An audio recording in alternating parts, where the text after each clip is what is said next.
Adira dan Amira ialah sahabat baik yang suka bermain bersama setiap petang. Amira seorang yang suka menjaga kebersihan. Tetapi Adira pula... Nah Adira, untuk awak. Terima kasih Amira. Jangan lupa buang plastik tu dalam tong sampah ya. Yelah.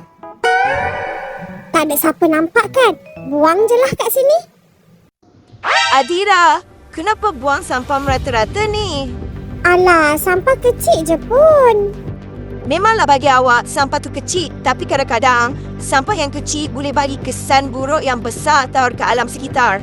Kita beradab ni bukan dengan manusia je, dengan alam sekitar pun kita kena beradab. Jangan sampai nanti adab buruk awak tu makan diri awak. Lama-lama nanti sampah ni makan awak balik. Jangan sampai nanti sampah ni makan awak. Ish, takkanlah sampah boleh makan manusia. Mengarut je lah Amira ni. Baik saya tidur, lagi senang.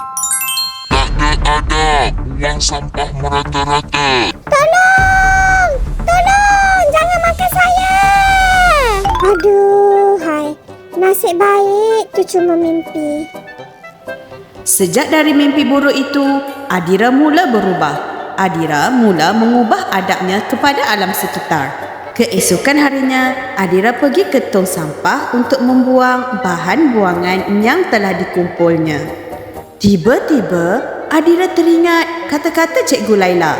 Murid-murid sekalian, minggu hadapan kita akan adakan pertandingan inovasi menggunakan bahan terbuang. Jom semua selahkan kreativiti, ilmu dan kemahiran yang telah kamu pelajari. Betul juga. Daripada saya buang semua ni, baik saya masuk pertandingan tu. Mungkin daripada sampah saya dapat hasilkan sesuatu yang berguna. Dan akhirnya, usaha tidak mengkhianati hasil. Dengan usaha dan kreativiti, Adira berjaya menghasilkan inovasi daripada bahan terbuang dan dinobatkan sebagai pemenang pertandingan inovasi. Kawan-kawan, ingatlah, bahan terbuang bukan sampah semata-mata. Gunalah ilmu dan kemahiran dengan sebaik mungkin agar ia boleh diberikan kehidupan baharu. Dijemput Johan Pertandingan Inovasi. Adira. Wah, kawan saya tu. Dari Adira yang suka buang sampah merata-rata, sekarang dah jadi Adivira. Mana ada. Kalau saya Adiwira, mestilah saya ada kuasa. Tapi...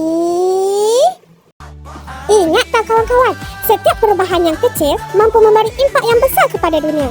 Kita tidak perlukan kuasa semata-mata untuk menjadi seorang Adiwira. Cukuplah kita menguasai diri kita sendiri untuk menjadi seorang Adiwira versi kita yang tersendiri.